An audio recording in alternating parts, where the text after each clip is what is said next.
de vesel era cerul prima zi, când te-am strâns la piept.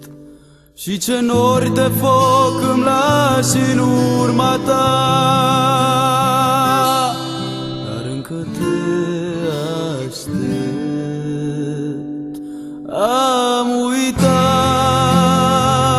cât timp s-a dus, a trecut o lună, două sau un an. Tot ce știu e că picură dorință zi de zi, strâng în suflet un ocean.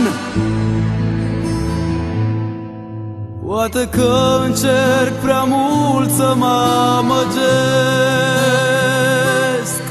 că te pot uita, dar și acum simt pe buze uneori sărutarea ta.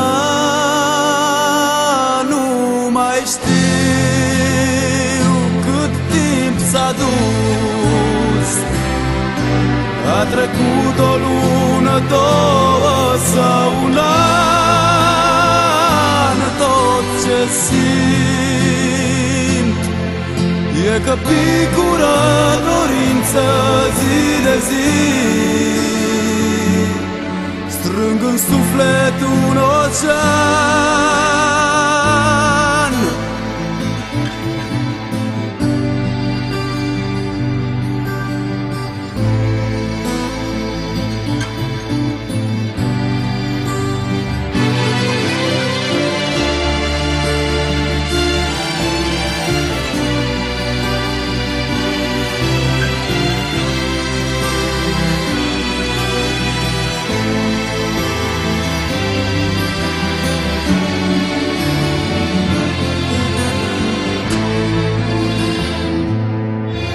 Niciodată n-am putut să-ți spun ce simt,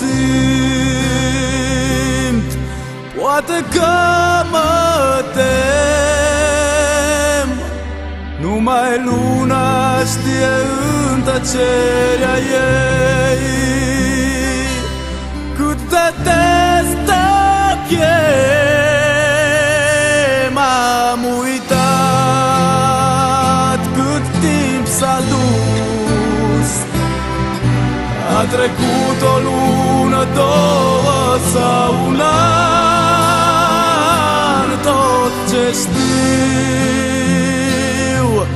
e că picură dorință zi de zi,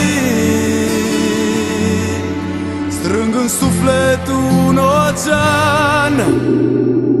Am uitat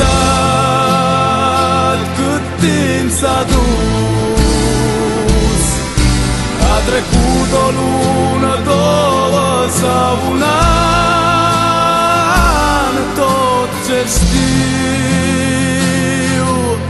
e că picură dorință zi de zi,